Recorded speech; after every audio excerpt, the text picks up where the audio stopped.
Hi everyone, my name is Georgette. I am the host of CPS Family Prayer. I just finished a show with Attorney Davis. You should watch it. It's very informative about CPS and the corruption, and hopefully it would answer a lot of your questions if you have a CPS case. Um, I want you guys to understand that strength is very important doing cases like this, especially when the cases involve your children. Try not to have your emotions get in the way. I'm begging you, you have to be able to hold yourself together. Um, when you show any type of emotion to these people, you're literally showing them that you're weak. That's how they see it. When you're showing emotions, they literally have power over you. They think you're guilty. Remember, all they want to do is show that you're guilty. Don't go say that Jesus is good because they don't care. Don't go announce that you're Christian because they don't care. Don't go announce that you're go to church and you read the Bible and you're a good Christian and you do this and that. Please don't do that. And don't threaten to sue them. Don't do that either. My mom and dad used to say, don't let your right hand know what your left hand is doing. Or don't let your left hand know what your right hand is doing. You need to guard yourself, meaning you can't give them the opportunity to know what you're up to.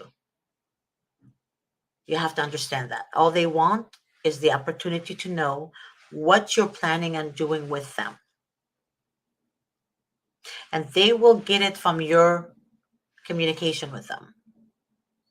So don't allow that to happen. And please, please, please do not call the social worker 20 times a day. If you don't hear from her or him, do not call them. You know, maybe God took them. We don't know what he did with them. We don't know. Just let it go. Leave it alone. And always contact an attorney. It's very important. So I'm going to start this with a prayer, the Our Father prayer. Our Father who art in heaven, hallowed be your name. Your kingdom come. Your will be done on earth as it is in heaven. Give us today our daily bread and forgive our sins as we forgive those who sin against us. And lead us not into temptation, but deliver us from the evil one. For yours is the power and the glory forever and ever and ever. Amen. Um, Yesterday when I did the show was pretty long, um, but I did remember telling you guys to read Psalms 55. Psalms 55 is very powerful. When you read that Psalms, you'll understand. You're gonna get goosebumps when you read it. And prayers are important all the time. But I want you guys to understand this. When your attorney calls you, right, and they have an appointment so you can sign documents about your case. And then you tell the attorney, I'm not going to do it. Mind you not, this is a case that I have been trying to get her to sign the documents for 2 months. 2 months. And every time I call her, she tells me she's in Bible study. She's in this, she's in that, she's in that. You know? But it's like God knows what you need to get done. Right? So if your hearing is next week, you haven't signed any documents yet, don't come back and blame it on the attorney and the office. You know, it's people understand that God is with you, absolutely is with you. But if you need to sign your court documents before your court hearing, I am sure God is going to understand that if you miss Bible study because you have to sign these documents, he understands. Especially if the documents are online. It's very simple, right? You go on your email, you click initial or review, initial sign. That's it. That's all it is. But what I'm hearing from most of you guys is that, well, I'm busy doing this, I'm busy doing that. But prayers are, like I said, prayers are important. But also attend to your case. If your attorney tells you to do something, do it. That doesn't mean you're putting God last. It has nothing to do with that. God is always going to be first. When you wake up in the morning, you pray. Your attorney needs you in the office, or the attorney needs you to sign documents, please sign the documents. God has nothing to do with that. God is not going to punish you because you have to sign documents and you're missing a prayer class or a um, Bible study class. Just keep that in mind. There was a lady that was watching the show last night, and she told me that she has been doing a lot better when she completely released everything to God's hand, in God's hand. Everything in God's hand. I kid you not. She said everything. She doesn't cry anymore. She has no depression anymore. She released it. But she has been working on herself, literally on herself.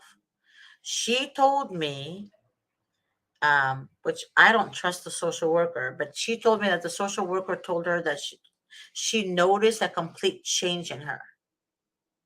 You know, she noticed that she's more positive. She's not crying anymore.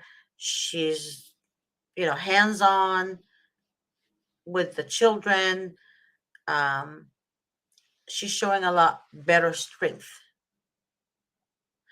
And I asked her, what did she reply back to the social worker? And she said, I said, thank you. And she walked away. That's all she said. That's great, but still be careful. The enemy will come at you in so many different shades that you think that enemy is going to change, right? It's not too big for God. But remember, these people have an agenda. You keep being you, work on yourself, be who you are, and don't say anything more than a thank you to the worker if the worker notices a change in you. Now, that lady that called me, she also said that she has been literally thinking every day that her kids are with her. She said she's sending them light and love. So when she was in her visit, she said her daughter told her, Mom, I felt love. I felt your love last night. She said that she was on the grass barefoot and she just like closed her eyes and just sat there. And all she was doing is communicating with her children through her love. And believe me when I tell you, that woman's daughter said, Mom, I felt your love. That was pretty big to me. So God gave us a huge gift. He made us women. You know why? Because we give life. That's a huge responsibility. So the responsibility does fall on the mother more. So the mother suffers more. So when the mother is suffering for her children, but she still puts God first and she prays and she's positive and she has faith so strong, nothing can break you because the enemy will always try to break you. Don't let it break you. And believe me when I tell you, I have days where I just want to scream, but I have to, again, work on myself. So daily, we have to renew our mind daily because we are human and we live among wolves. So, yes, we're going to fall short. Believe it or not, we will fall short, whether you like it or not. But you have to have the mindset where you just pick your pieces up again. Um, There was a message that was given to me. Oh my goodness, I can't find it. Let me see. Um, by a client. Oh, here it is. Okay. She said that she's been reading Psalms 119, and she's hi James. She is loving that Psalms 119. I don't know if you guys know Psalms 119, but let's read it. 119.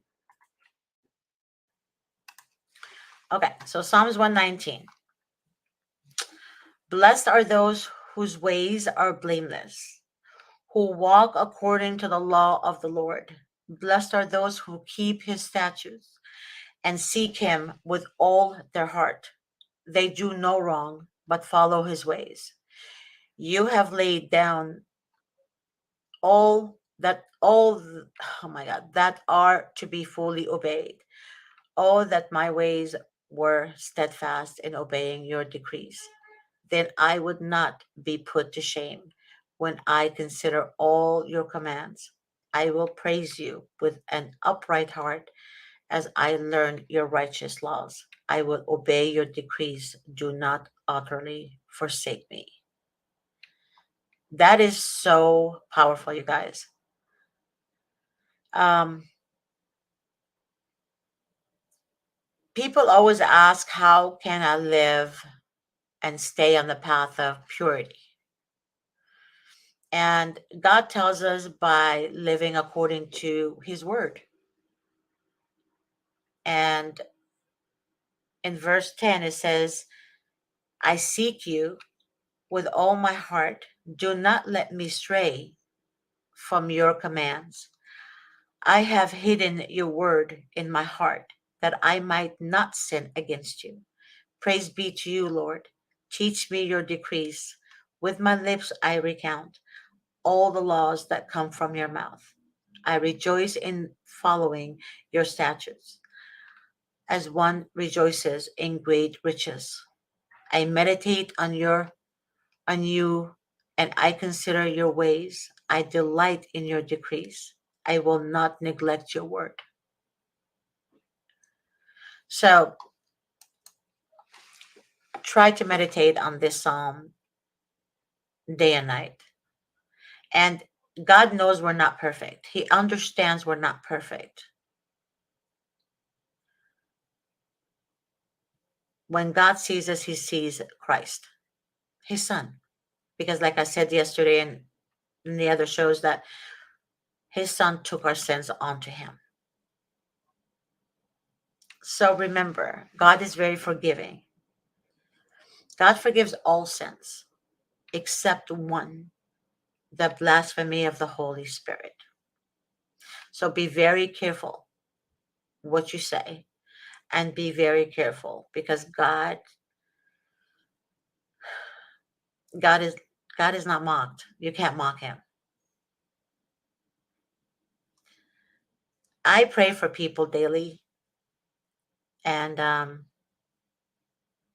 I get attacked daily because I pray for people daily. It's weird, right? You pray for others, the devil will attack you. Why? Because he wants to discourage you from praying for others. So you have to be strong minded to know that these are the attacks from the enemy. Because if your enemy is not attacking you, then you're doing something bad. But if the enemy is attacking you, then you're doing something great. And there's victory behind it. Remember, when you're closer to victory, that's when the enemy attacks you more. So be mindful and be understanding to know and to distinguish between the enemy and God's voice. Okay. Also, try not to put your trust in your family, and I hate to say this, or your friends. When you have a CPS case or a legal matter, oftentimes God shows you who your family are and who your friends are. And by doing so, you find that your friends disclose something to the social worker. Your family said something to the social worker that they're not supposed to say. I'm not telling you to hate them or go fight with them, but just be careful and always be prepared. Always be prepared because the more you pray, the enemy will attack you. But you have to be stronger than that. There's actually a prayer that I like. Hold on. And let's see.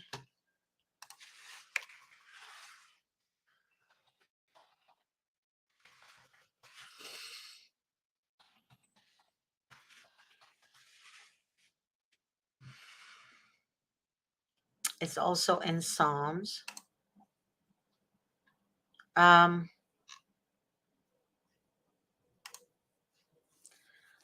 so this one is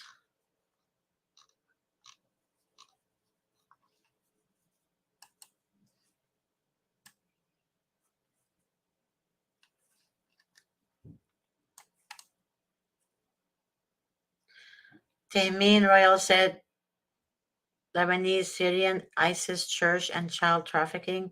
See religion goes with child sexual abuse. I trust no pastor. I trust no church. Hmm. I'm sorry, sweetheart, that you feel that way. I understand exactly how you feel. But the devil also can attack people in church. The devil knows the Bible as well. So God um, did not do this. God did not do this. This has nothing to do with God. This has a lot to do with the enemy. And Satan does exist because God exists. So, and I said that on my shows before, but this is the first time I've seen you on my show.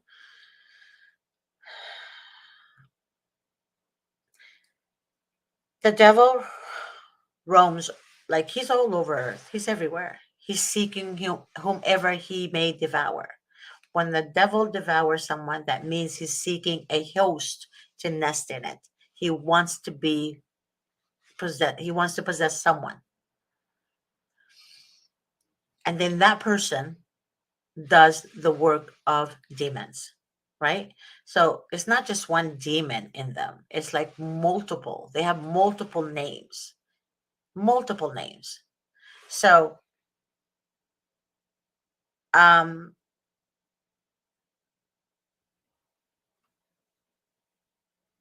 this is deep for me. This really hurts my heart that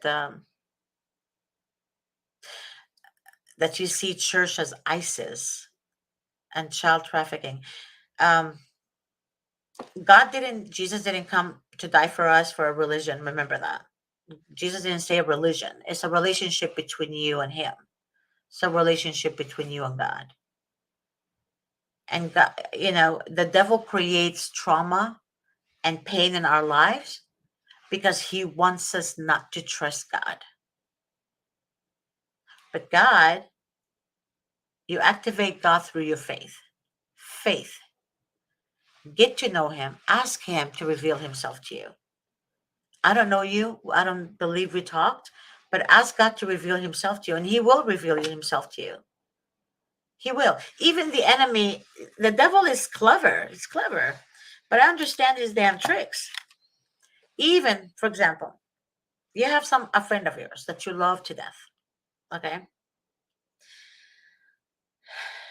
And the enemy knows that you and her are becoming closer, and that friend doesn't know God, but you do.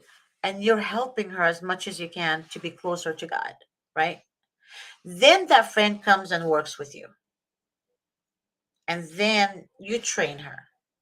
And then you're so hard on her because you're trying to build her to be where you are. Then a fight starts. And then you lose one another, right? The enemy won. because now he took you away from her because he wants her in the dark. He wants her to continue doing tarot cards and be in the dark away from God. He doesn't want me to be in her life because that will enlighten her to be with God. That's called the tricks of the devil, the enemy. We call him the enemy. So he's going to attack the church. But if you read Revelation, even Jesus, God told John that not every church is worthy, right? So even God knows it. We all know it. But that doesn't mean all churches are bad. That doesn't mean all people are bad. It doesn't mean, well, except the social workers and the judges and the court appointed attorneys, but that's, and the district attorneys, but that's another story, okay? They're bad, right? But in the world, there are compassionate people, there are loving people, there are caring people that want to help people genuinely from their heart. But remember, the devil's passion is what? To separate you from God. Separation means he has power over you because you're going to worship him. There's a lot of women that I talk to that say that they hear voices in their head. And they will say things like, F God. And my ear used to kill me when I hear that. But that's because they don't know him. They don't. I'll give you another example. I've been through a very bad marriage, extremely bad. I was deceived, I was lied to, I was humiliated, but I never once ever went to, for example, drugs or alcohol or anything like that. No substance at all. Never done it in my life. I could have done that. I could have said there is no God. I'm just gonna just end my life now. But I never said that because I know there is a God. And I don't know if you watch any of my other shows, but I shared a story with everybody, a true story, when I was a little girl. And there was this kid in Egypt. And after Saturday mass, our masses are on Saturdays. Sundays are rest day with the family. Okay. So Saturday, this mother came in with her son, like around teenage 16 or 17, I think I heard. And that boy was talking in different weird, scary voices coming out of him.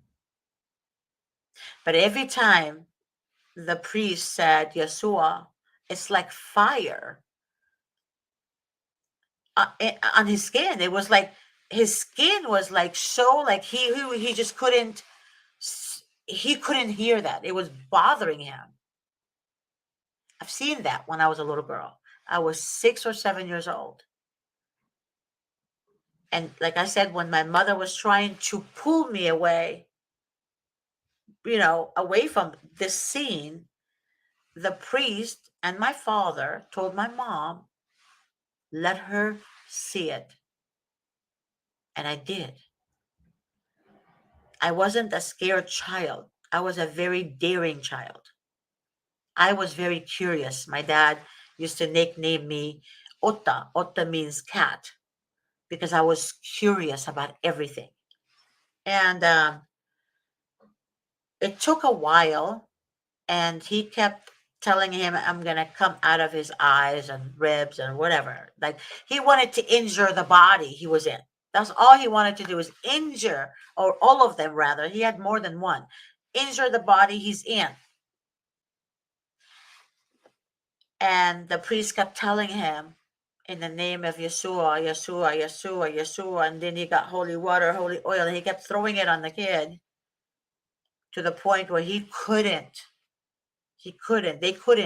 stay in him anymore. So I saw his nail on his toe. He was wearing sandals, blood gashed out, like came out. And the kid is like he fainted. He was fainting. And then his mother held him up. His voice sounded normal. He got down on his knees and he kissed the priest's hand. The priest pulled away his hand, and he said, "You give praise to Yeshua, not me. Yeshua gets the praise." But the name Yeshua is so powerful. So powerful, you guys have no idea. So no matter how much trials and tribulation I go through, I will never, ever stop believing in my God. So all this witchcraft and tarot cards and that tells you the future, and no one knows the future except God. So don't be fooled when you hear people say, "Let me read your card." Well, anything you bring out of your mouth, the devil hears. Remember, the devil can only whisper to you and hear what you say. That's why God said, guard your mouth, guard your heart, guard your ears. Be wise, right? Be wise as serpents and innocent as doves. So if you speak it, the devil will implement it. Again, if the tarot card person said, somebody's going to call you, or you have a friend in your life that backstabbed you, or your boyfriend is going to die, something like that. The devil is going to take that. And then you and your friend is going to fight. And then you're going to think that the tarot card was right. Anyone that has the ability to tell the future, living on this earth, that shits like us and eats like us and burps like us and drinks like us, water, whatever they drink,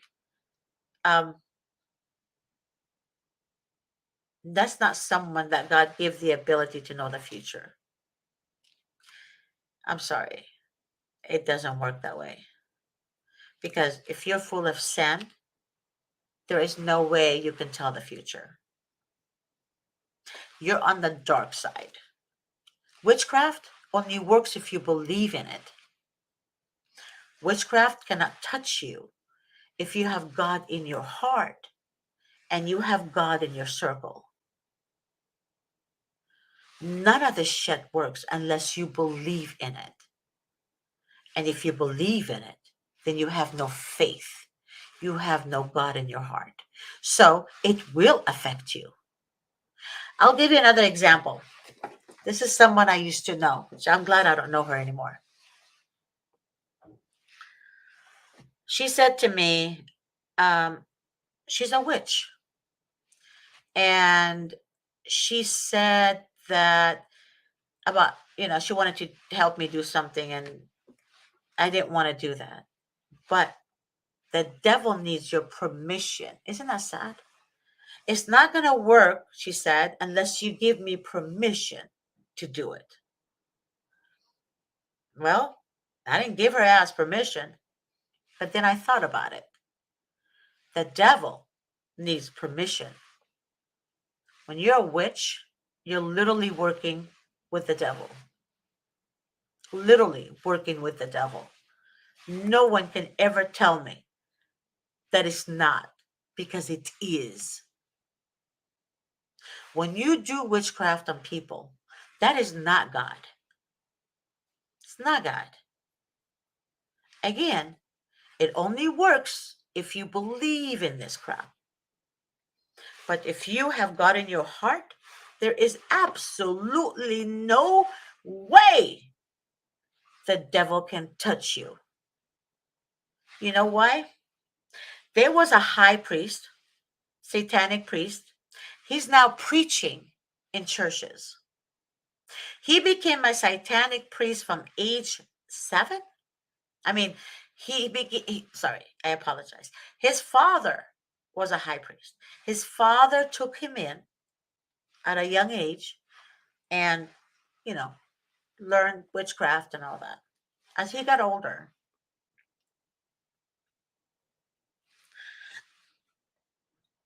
somebody went to him and told him to do witchcraft on this people across the way. He did everything, everything, everything. Nothing helped. Nothing touched them. He was kind of confused, like, why are these people, nothing I do to them touches them or even affects them? Later, he found out that the family are Christians and they pray and pray and pray. Nothing can faze them. Then he said he used to call the devil his daddy. Then his daddy came to him, and I guess he told him leave them or something. I can't remember the whole story, but I'm trying to recall what he said. But I'm gonna share the name with you guys, and you should watch his YouTube videos.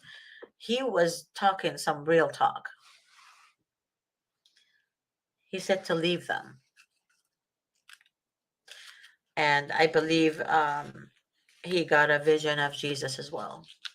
So you guys need to watch his story. But he preaches about Christ and about Satan and about what happened to him.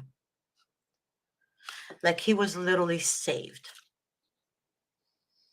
And he noticed a complete change in him. And the devil was also attacking him because he didn't want him to go to Christ.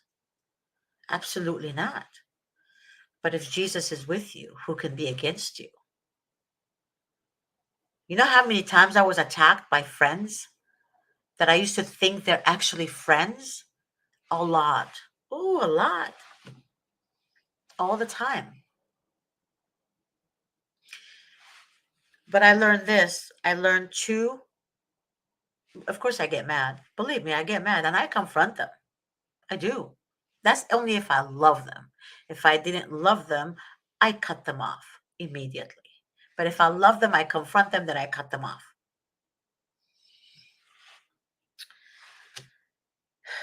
When you pray for your enemy, the prayer is actually for you.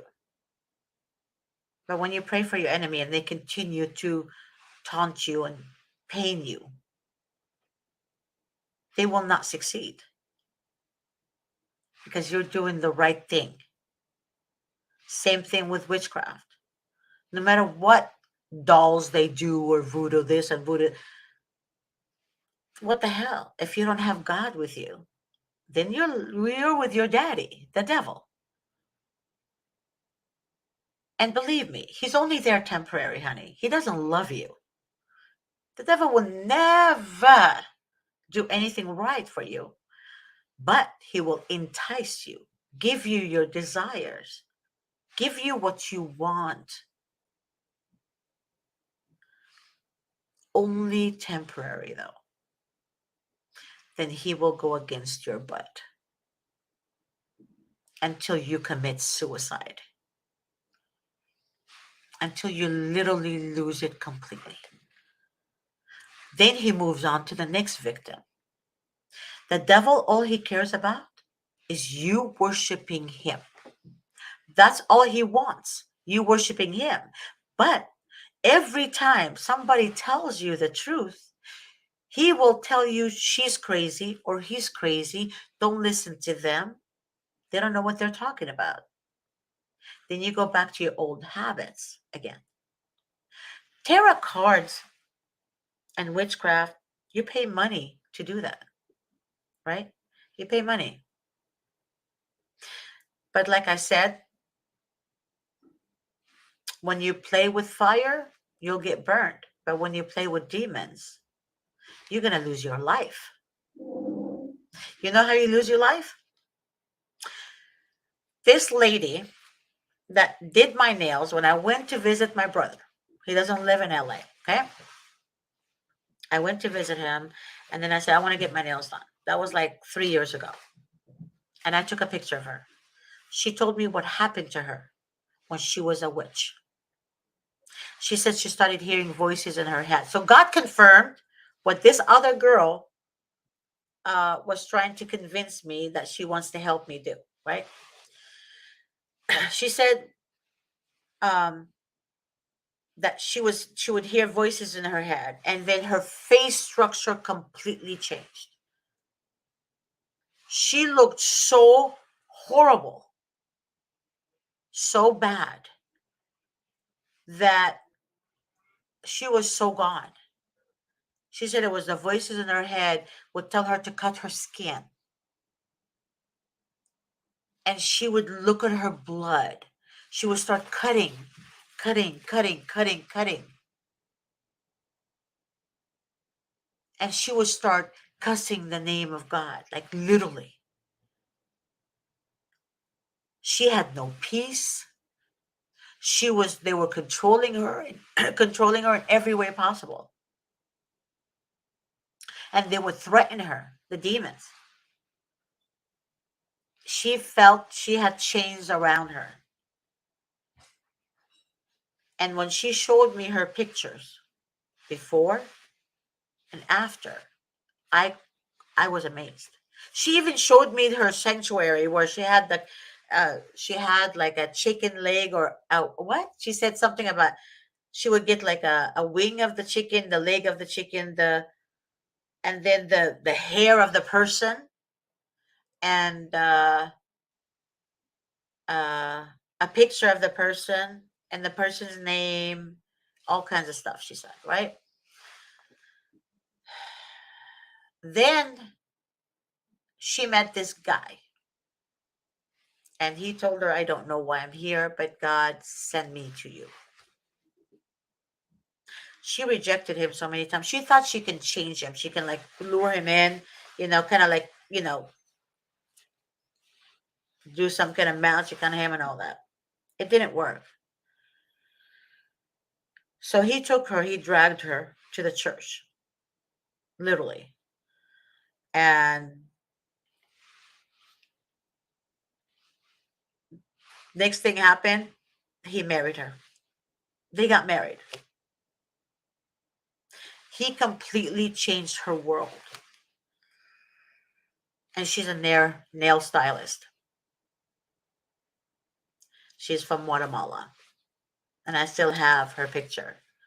And when she shared the story with me, I realized that God literally confirmed that these people that do tarot cards and witchcraft are not normal people. And if you guys are doing that, I'm telling you right now, the truth might hurt, and I'm not judging you. That's on you. But if you don't hear, and if you continue to live in that darkness, you will never, ever be in the right place where you need to be. Period.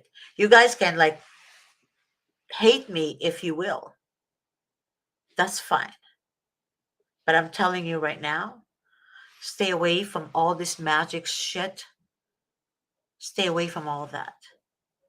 It's not going to help you. She told me also that she did some voodoo, some witchcraft on her boss, and her boss, got her this and this and that. Well, guess what? She said she lost all of it. It's only temporary. It's like you're looking at I don't know, you're looking at a dream, and then you wake up. It's gone. Shh, gone. It's not permanently. But you know what's permanent? God is permanent. But God is not going to force you to love Him.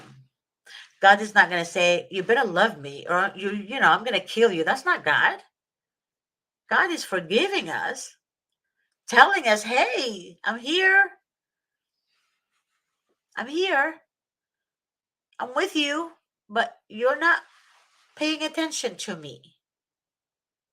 But you guys learn and hear the reason God said guard your ear because of what you hear, right? If I didn't guard my ear, I would have had that girl that told me that. I would have like literally been, oh, okay, let's try it. No. I just said, no, no, no, I don't want to hear it. Be careful who you entertain. You know, I sound like my mother now. But when she used to tell me these things as a kid, it didn't hit me that there is evilness out there like this. You know, it didn't hit me right away until after my parents died. When my parents died, then I had to face life. Before, you know, you go to your mom and dad for comfort and love and support, and you tell them all your problems, and they love you and they hug you and kiss you and tell you everything is going to be okay. That's my life. When my mom and dad died, when they departed earth, I should say, I found myself learning on my own what is the true nature of people, really. Because I see the good in people first. I don't see the bad. And then the bad comes out. And when the bad comes out, you're left at, well, me, I was left kind of like, but why? But what happened to her or him? But they were so nice. Why did they do that? Why did they say that? I start questioning myself. So I had to relearn in a hard way, you could say. And I started like remembering everything my parents taught me. They did fear God in a healthy way, though. You know, they loved God. They did because they, as family, as husband and wife, oh, they loved God. And that's why my father treated her like a queen. And that's why she treated him like a king.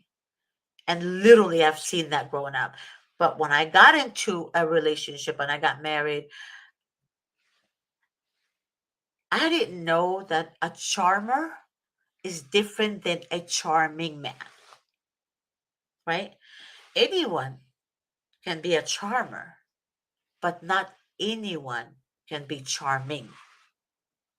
It's deep, huh? I learned that the hard way. So when you trust a charmer, it's a fake persona.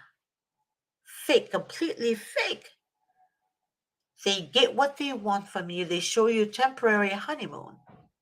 And then their true identity comes out. Okay? So it's hard to talk about it, but it's harder to pray for them. And especially if you have children with them. So hard because you realize that you were entertaining the devil himself. Then in life you find out, hey, what the heck is a narcissist? What the heck is a sociopath? Because growing up, I feel like I grew up in a sheltered home. Um, well, somewhat sheltered. That I thought the good I saw in my parents, that's everybody out there, right? But it's not.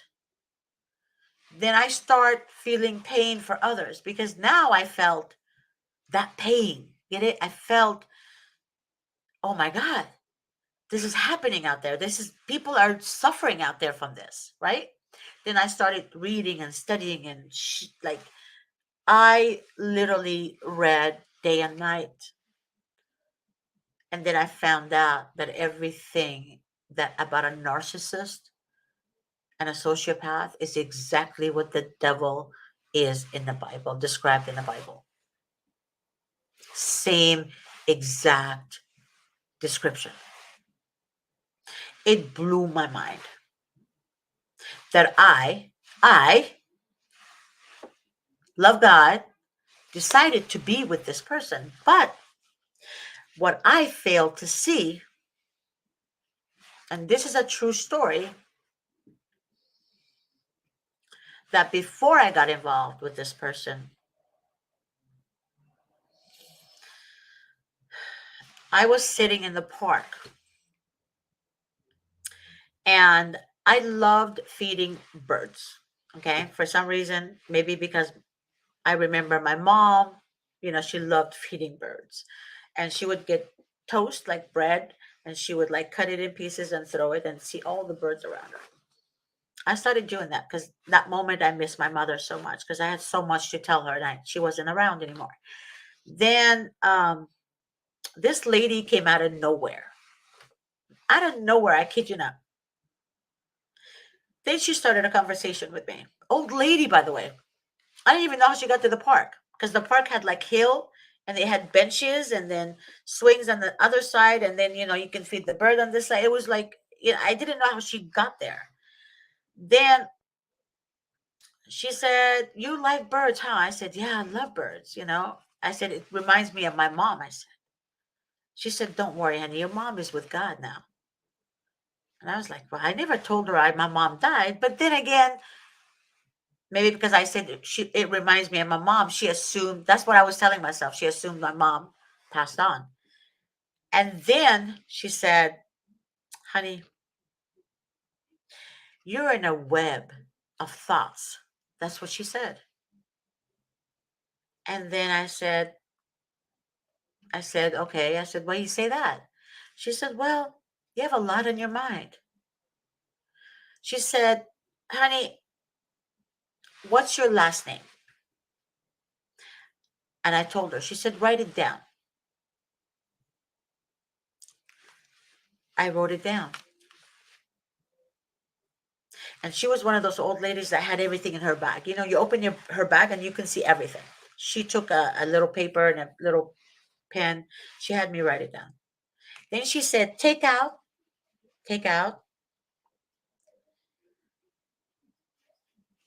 the last letter of the name. And she said, "Read it." And I read it.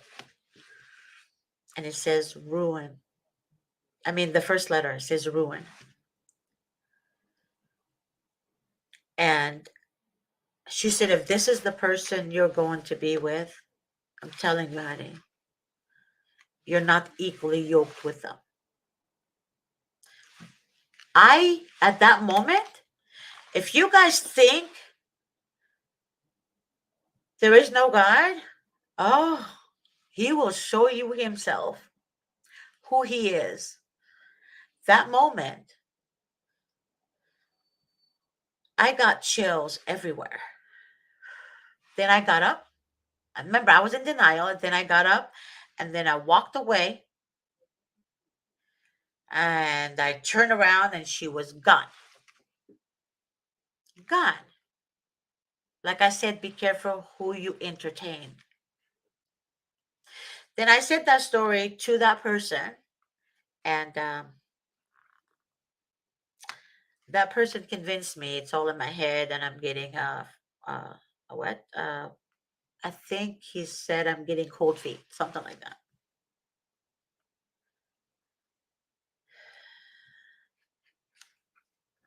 And even though it was in my gut, like, don't do it, somehow I believed him.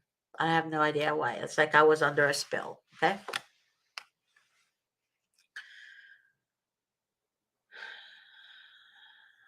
But God didn't do this. God sends you people to warn you. God sends you people to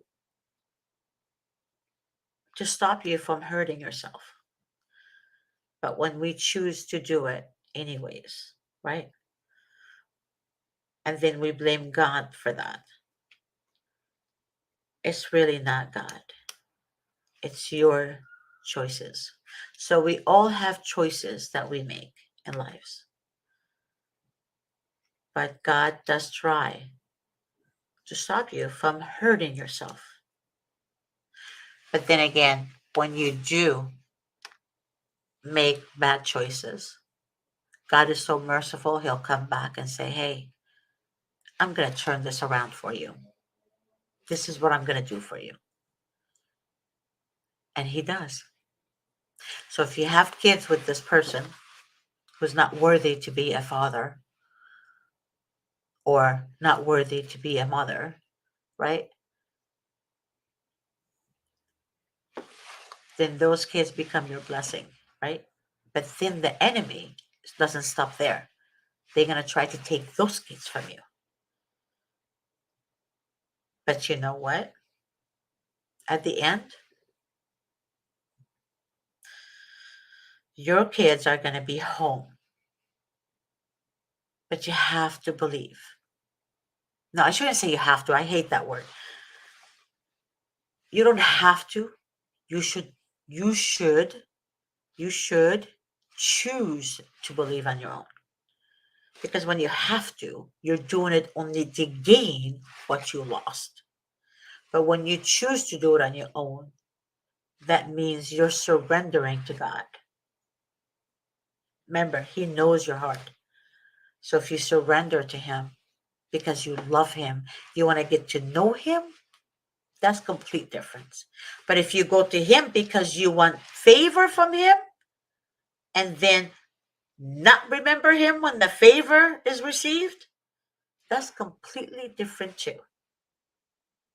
So guard yourself, guard your heart, and remember, listen to wisdom. And also, wisdom comes from pain. Wisdom comes from your pain that you deal with throughout your life, circumstances and trauma and chaos. Because if you keep repeating the same sin again, you are never going to learn anything. And you are never going to gain wisdom. Remember again, wisdom is facing trials and tribulation. Because now you know what not to do. That's called wisdom. And when you educate others, you're educating them from your pain, from your circumstances, from your experiences. Right? Again, love one another. If someone hurt you, pray for them, but do not friend them again. Because if they did it once, they're never going to stop doing it again and again and again. So you're putting yourself in the same predicament. If a friend of yours is doing drugs, why are you with them? Because if you stay long enough with them, you're going to end up doing what they're doing. You are not going to be any different than them because now it's becoming infection. You stay with somebody long enough, believe it or not, they're going to ruin you. But you see, if you stay away from those people and pray for them, they can't touch you. They can't touch you. And if you're married and you're in a good marriage, pray for one another. And when you guys see me doing the other shows and I get hot and like I get so angry when I talk about injustice in the court system. That's because I felt that pain. I know that pain. I know what a mother's love is. I know what a father's love is. But those are the legit parents, right? Legit, meaning they truly love. So I know your pain. The ones that don't care about their children, they end up killing their kids or harming them. But the ones who are fighting for their children, I do know from the bottom of my heart they're innocent. Because if you don't love them, you would never, ever fight for them. And you will never, ever lose sleep for them. So,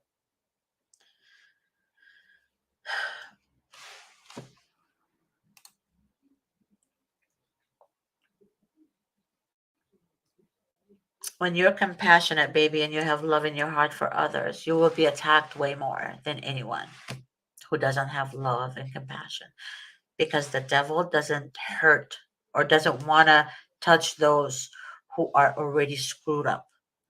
He wants to attack those who are the light of the earth. If you're dark on the inside, meaning you literally have no soul, he's not going to touch you. Why? You're already damaged. He only goes after the ones who are not damaged to damage them. But he doesn't succeed if we have faith so strong and we pray all the time and we thank God in the good times and the bad times. We worship him. Why? Because the devil doesn't want us to worship him in the bad times. He wants us to say, it's your fault, God. You're not here. Why are you allowing this to happen? Right? How can you love God one day and then blame him the second day? But if you worship him in the good days and the bad days, God will never,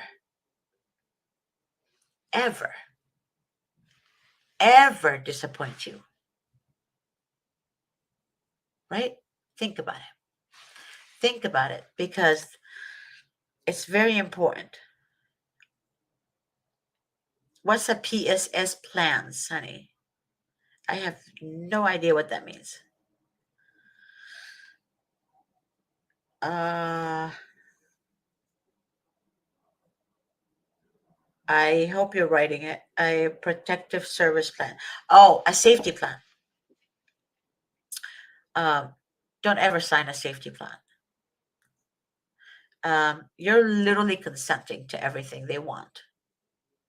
So, safety plans, they bully you. Remember demons? So, these people are possessed. When I tell you they're possessed, they're not going to be a normal person that gets joy from a mother's pain or a father's pain. If I see you crying in front of me right now, if you're in front of me right now, and your heart is breaking for your child, I'm going to cry with you. I will never, ever smile at your pain. But social workers do that. So what does the demon do? They're going to bully you and scare you to sign so they can have control over you. That's how they do it. And then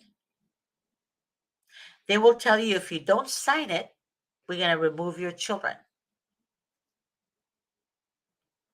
Then they're going to lie to the judge and tell the judge that they need an emergency order to remove your child because of imminent danger.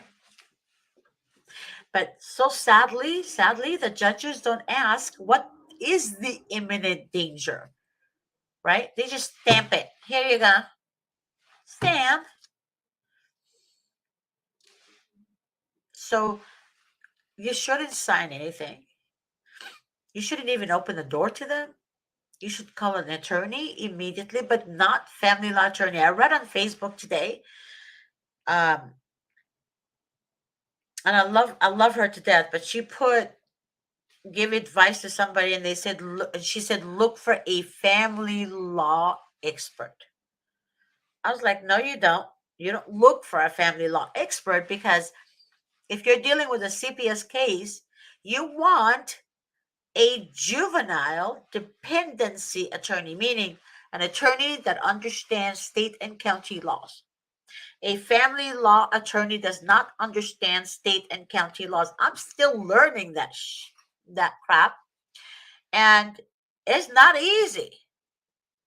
So we have family law attorneys in our office, and we have juvenile attorneys in our office. Guess what? We don't send family law attorneys to handle a juvenile case. We would be out of our minds. They don't understand. They didn't even understand the language in that courtroom. You're literally in the courtroom solo. The mother is literally solo. The father is solo, meaning they treat you both as two different people, while God treats you as one. They treat you as separate. That's not, they literally take the union out from the family. And that's where they want you to be. Safety plan my butt. The first thing you need to do is look for the right attorney that understands those type of laws. Do not consent to anything and lawyer up. The beginning of the case is extremely, extremely, extremely important. Extremely important. If you get the attorney immediately and that attorney intervenes immediately, you got a better chance to keep your children with you. Let's see what you said. I haven't read it. I'm so sorry. A protective service plan. Okay. Should I not do it? Nope. Answer that. It's either that or TPR trial, but I don't trust it. What do you mean it's either that or a TPR trial? What? A termination of print? Okay. Did they just? They already took them. It's the end. Oh, it's the end of your case. 19 months in. Oh.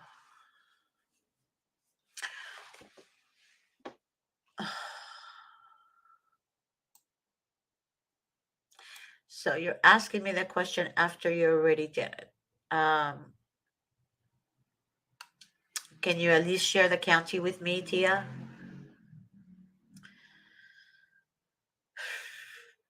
What's your only option? Do you want to come on the show with me? Do you want me to email you a link and maybe talk to me? St. Pete County, Utah. Um, do you want me? Okay. Text me your email at that number you see. Wait, where's my number? Oh, it doesn't show. That's sad. Um, Here, I'm going to send it to you. 626-631-8901. Okay. Send me a text right now, your email address, and I will go ahead and send you a link. And maybe you can share with me what you're talking about. I don't mind. I'll wait.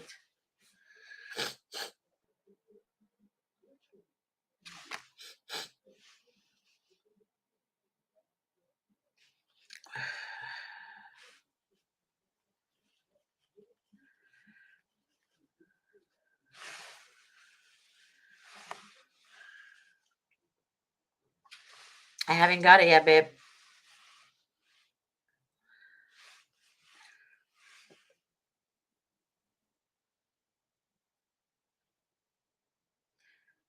Huh?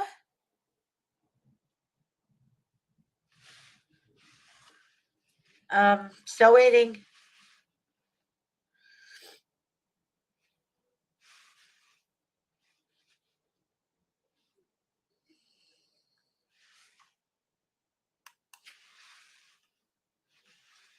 Okay, got it.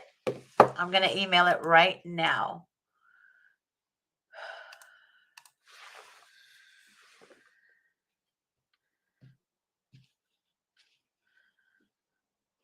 Okay, so TD REAU.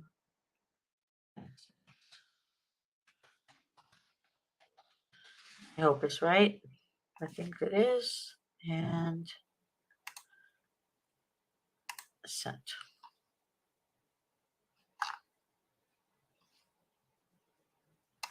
Okay, click on the link that says the one that says here is your link. Okay, so it's already sent to you, sweetheart. Let me know if you got it.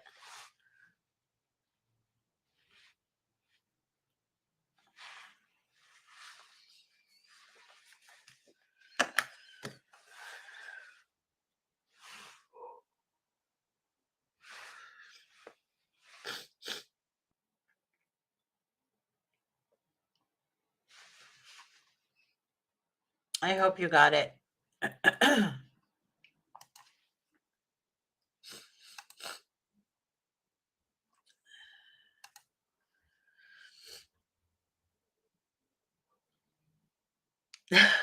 Look at your spam. Sometimes it goes to spam. Look at your spam window.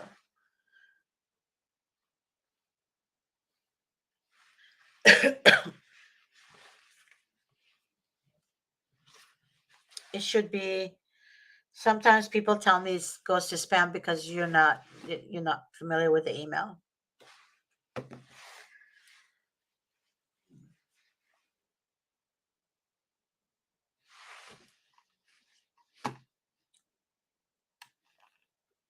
James, I know I know I saw your message earlier. Um yeah, James, if you want to be on, that's fine, honey. I'll send you the link too if you're still up. If you guys want to be on the show, you can. Just let me know and we can be here and talk. That's okay with me too.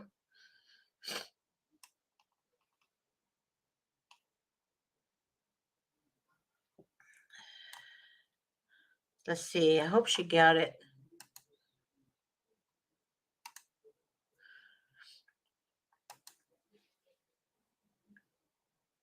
Tia, you still there?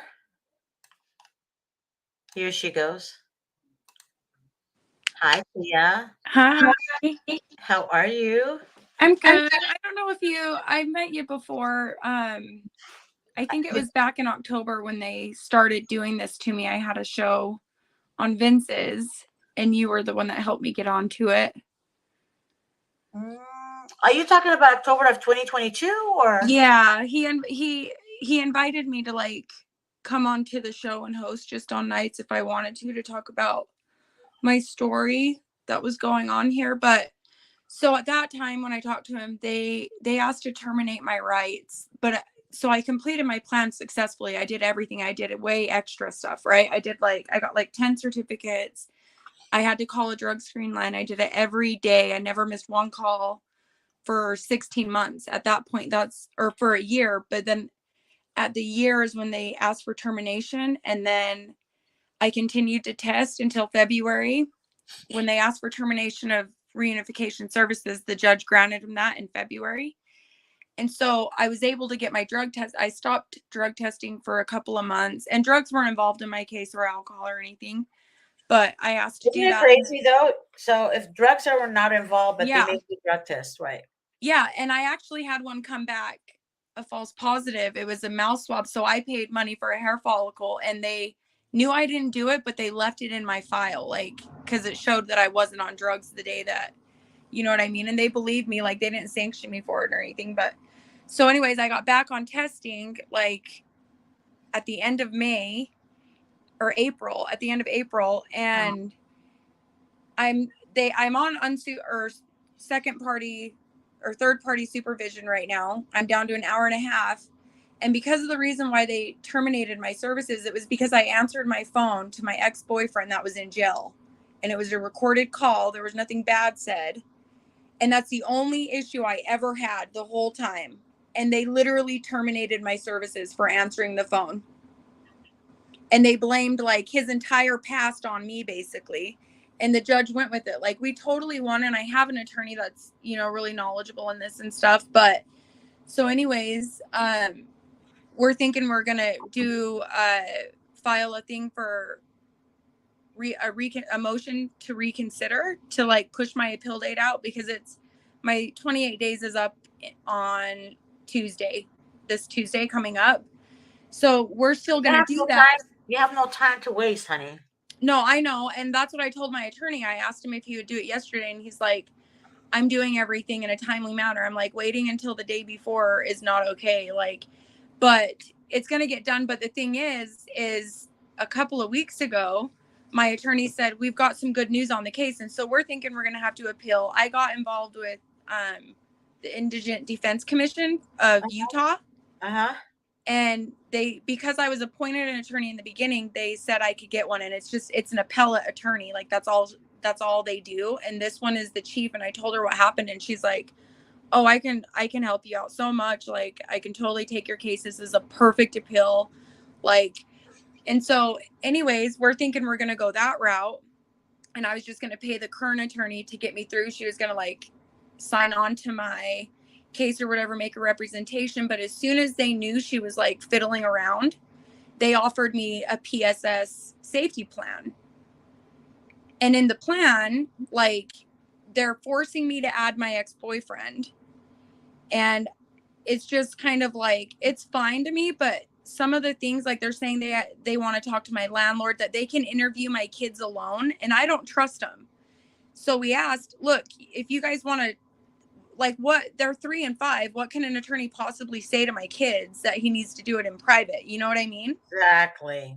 Or the case manager. And so we went into mediation to talk about the plan last week, and they were like, at first they said, okay, we'll have the caseworker record the conversation, but we're not going to do it at a CJC center, a child justice center or whatever, right? Because that's what I asked for, was to make sure that it was recorded and protected, because I don't know what they're going to say. And you can coach a child into saying pretty much anything you want.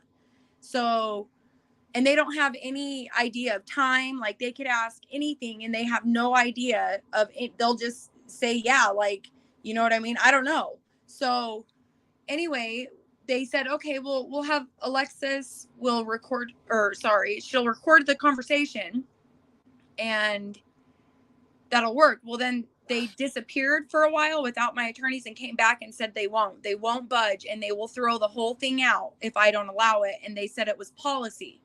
But the thing is they won't be in temporary custody anymore. They'll be put back into my custody. And I swear that can't be legal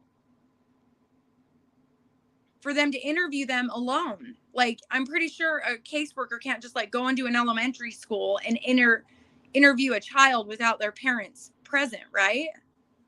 Actually, we had a show tonight with Attorney Davis, and you should watch it because it answers all your questions right now. About that. He asked me what 2 + 2 is. I said 4. And then he said, no, it's not. It's whatever you want it to be. And then it didn't hit me until further down. I asked a lot of questions, and then he said, they can do whatever they want to do. See, we're stuck on now, can they do that? Yeah, And it's just really bugging me, because I feel like if I sign it, I'm not concerned about anything else. But if I sign that paper, they can take them and say, oh, well, my mom said this, or my mom did that, or this, and I really didn't. but wait. First of all, the reason they do that is because they know the children don't say anything, but they're going to interview them separately. The reason is because they want to tell the judge that the children said. But if there's a witness, they can't lie in the court documents. Yeah, exactly. And so Right? that's the whole thing. To me, just seems like that's a deal breaker. And I told my attorney, I don't feel comfortable doing it. And he's all, so it's the deal breaker. Then you're not going to do it. You're not Oh going my to throw God. it out. No. And I was like, What he should have said, what he should have said, the minors counsel needs to be there. yeah, that's the With a guy too. witness. Yeah. But With a witness. yeah, With but a who witness. can be the witness? Because he's the one, they're all right and dirty. And I don't trust any of them. And at this point, they know that they can't take them. They know that they can't terminate my rights, because I didn't even get a charge ever, not even in the beginning. I haven't been in any kind of trouble in like 10 years. Okay. I was stable. I've been stable this whole time. It's stupid why Why they did they get involved to begin with? What happened? Was there a domestic violence? No. Oh, my 4-year-old told me one day that my dad had been molesting her, and I would let my dad watch her sometimes. Like, so 6 days before that, my other daughter had an asthma attack, and I had to take her to the ER, and my mom couldn't watch her. So I took her to my dad's, who lived a block away. And 6 days goes by, and she tells me that the bruise on her leg, because I was like, what is that bruise from? It looked like a thumbprint, in her finger, a big in her leg. And I was like, what's that from? And she finally told me, and I'd been asking her for 2.5 weeks. Like, it was there for a minute. And she said, well, grandpa did it to me. And then she told me all this stuff. So what do? I call 911 and they look at me like I'm some psychopath and they took him. They said it didn't happen. My dad turned around and was like, she's on drugs and all this stuff. And like, I wasn't. And the only thing my dad has ever said to me was how proud he was of me, you know? And like, so it's just really Can crazy. I ask a question? Yeah. If I may. Um, when your daughter told you that, how did she say it? Well, I can't even remember now. It's been so long and it was just really sad. She knew things that she shouldn't have known. You know what I mean? As a 4-year-old, especially because I was usually a single mom, but she never talked about it again since the removal. So I don't really know what to think. I just know that I don't want them to come in here and be like, "Oh, did your mom talk to you about it?" and have her say yes. And then bam, there they go again. Cause But she, they keep you silent, right? They keep you that's why they don't want you guys to talk to your children. It's because they keep you silent, right? But when your daughter came to you, did she mention that her dad or your dad, her grandfather, put his, where yeah, his little bird or whatever? yeah. She said swing. That's what she called it. Swing? Yeah. Did she mention where it went? Yeah, I'm telling you, it happened. But if Oh my God. I believe it, then I'll never get him back ever. So if she comes home and she feels safe again to talk about it, I can't even talk to her about it. I have to tell her I can't talk Well, to you. did you believe her Yeah. though? Yes, I did. I called the police and they just showed up and they took her to get examined and it had been 6 days. They knew that there wouldn't be any signs of it because it had been 6 days and they said it was less. They said normally you could see it for 3 to 4 days. If it was habitual, it would be less. It had been 6 days and they decided to take her and they tried to give me child abuse for having her examined when the police officer in the justice center made that call because of what she had said. But baby, let me ask you this, okay? You said it's been 6 days. So she told you 6 days prior to No, after. she told you after. So basically what they wrote, and I don't know what it says in there, but in my head I'm thinking they probably wrote that you knew about it all along. No, they're saying it didn't happen. What? Yeah. That's why But why would they said you that. lie about your dad if he was taking care of her? Yeah, See, that's what I don't understand. Like if you, for example, they'll say that if you they'll always blame the mother. yeah, This is he didn't. so He was like, I can't get over this.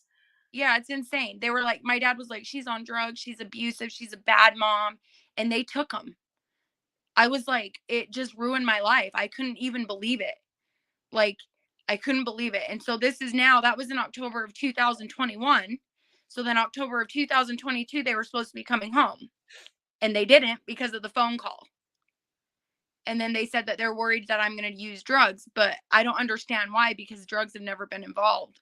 I was tested, there was no drugs. Oh, they're afraid you're going to use drugs because you're traumatized that you're going to turn into the. Yeah, so anyways, they're coming home, but only so Yeah. it's either I agree to this plan and they won't budge on talking to them alone, or I go to a TPR trial. And so I'm just really like on the edge about it because they're saying if I sign it, we have mediation again on the 1st. We went for 2 hours. We had a lot to go over.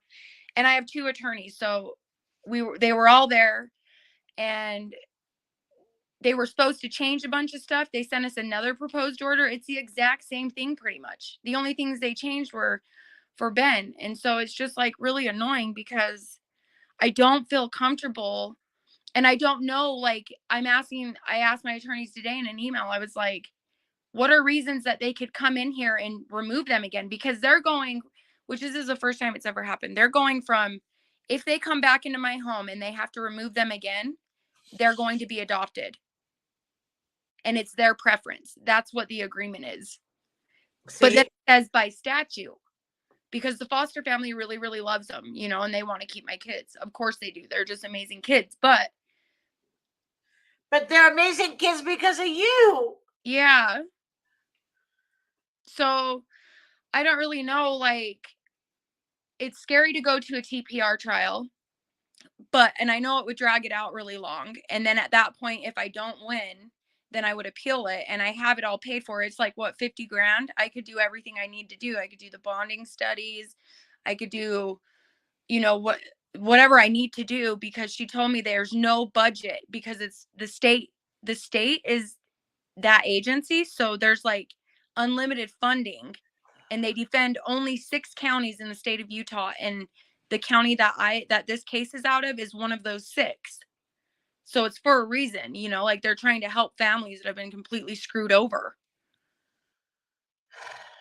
So it's just scary. I don't know what to do. Like, I don't know what reasons they can come in here and be like, oh, we're taking them again.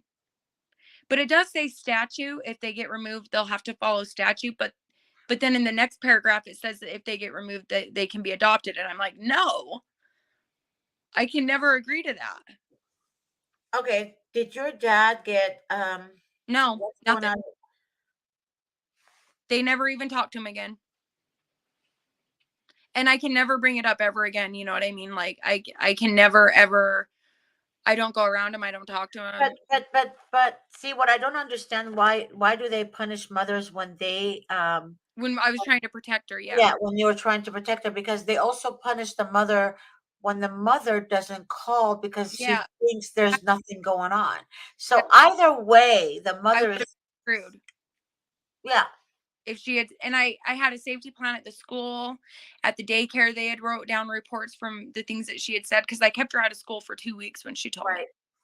And so anyways, it's just rough. And like, I mean, I was really traumatized from that, but I know that we're okay. She's okay. I'm okay. My life is going to be okay. I'm just going to put it behind us and get over it. And like months and months ago, I asked them, like, what do I do if she ever talks about it again? And they just said, put her in therapy. But at that point, are they going to take him again? Are they See, going that's I don't know. to I get up? don't know because I'm going by what I hear from you. I'm not looking at anything. I don't know. I It's have no insane. idea. It's But insane.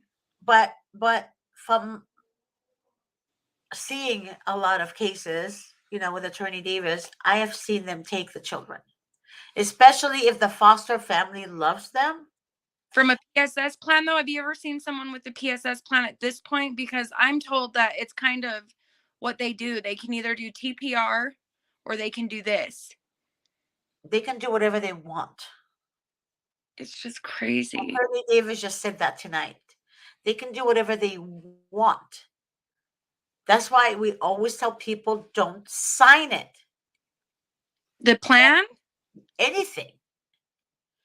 And get an attorney immediately. But people think that they're okay. Yeah. Oh, I know. Yeah. I wish I would have gotten an attorney on day one. What? I would have gotten him back. Like, it's that You simple. would not have even gotten them removed. Yeah. See?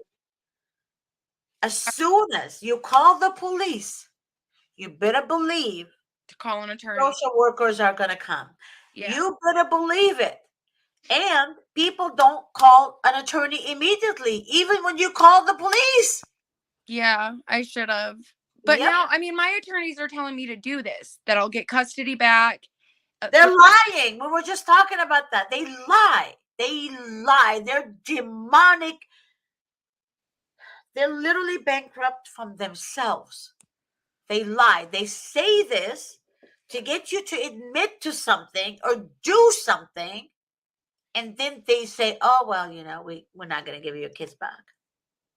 Yeah, so they tried to get me to say that I hid my boyfriend. That's what's in the new one now, in the new agreement, that I hid Because him. they have nothing on you. They And need something on they you. never even knocked on my door. Like, what do you mean I went to extreme measures? You've never even been to my house. Like, they've came twice for a You have a good case. You have a good case, but you needed an attorney long ago. No, I've had these guys now. I've had my attorney that I have right now, the paid one, Oh, for a while. But he's telling me to do the plan so that we don't have to go through the whole termination of parental rights trial, because I'm at the very end. So if I don't accept the plan, then we start to appeal. okay. That guy that you hired, is he a juvenile attorney or a family law attorney? I think he's both. Okay. If he's telling you to do the plan, that's because did you hire him when the case started or after the No, case after started? the case closed, but How long? he knows After, that. I What? hired him in October when they got the phone calls, when they said that they were asking to terminate, and then it didn't even get terminated until February. So he's been representing me through that. He represented me through the permanency hearing, and we lost even though we won. Like, it was amazing. It was 30, like, our closing argument was 38 pages, and the motion to have my kids returned was also like 35 or something. And he touched every possible base, and I was protected by every angle. And the judge just made the wrong decision, is basically what it boils down to. And so I don't know if I should just keep going and do the trial, because this plan really freaks me out, especially that, like, I don't know, and I want to try to stay positive, but these people hate me, and I They try to. hate everybody. It's not just you. But what Yeah, I'm saying is, listen, tomorrow we have a show at 9:30 in the morning, my time, Pacific Standard Time. Be on the show. I have to be at work. I work at IHOP, so I have to work on the weekends. It's where I make my money. But uh, But is there any way you can tell them you're going to be late? no, I couldn't go in today because I had to go to the doctor, so I can't be late. Okay, so is there any way you could But I can get on and watch it again or something if that's what you're wanting me to do. no, I get nervous. I want you to ask Attorney Davis. That's why I want you Yeah. to. Like, I get nervous even being on here because I know people can watch, but I highly doubt any of them will see this, and it's not like I'm saying anything that's not true. Like, I just want them back and I want to move on. I just want to live my life and be happy and have them back. And I Okay, feel like, listen. I'm going to ask the producer tomorrow to put this show right now on hold okay, on Facebook and YouTube okay. because you think they might not see it, but you don't know. So Yeah, and I accidentally said her name and it's just really scaring me now. yeah, so I am going to tell the producer to put the show on hold from How many people of are the watching public. right now? It's not that many people right now because it's getting late, but usually afterwards, a lot of people watch it. Yeah. Yeah. Hopefully it's just me right now. No, there's a few people watching, but not that many. It used to be a big number, but now not that many. Yeah. But what I'm gonna do, I'm gonna text Grace. Hold on, and then I'm gonna tell her to put the show off air until you give me the okay. Yeah, and then he does his other shows. I paid and I had a consultation with him back in October when all this was going down, or right around my permanency hearing. I did a consultation with him, and he did have a lot of good information. Like, he did help me with a lot of things. Like, he gave me the idea of like the expert, witnesses and all that kinds of thing. But it's just because I'm in a corner, it's like I either go to trial and risk not having any contact with them if I lose until the appeal process is started and ended and I get them back, which could be forever.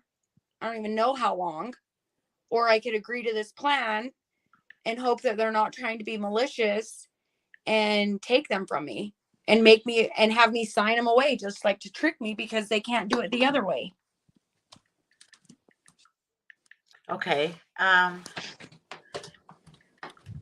But I do appreciate you putting this on hold because it does I'm scare just me. texting her.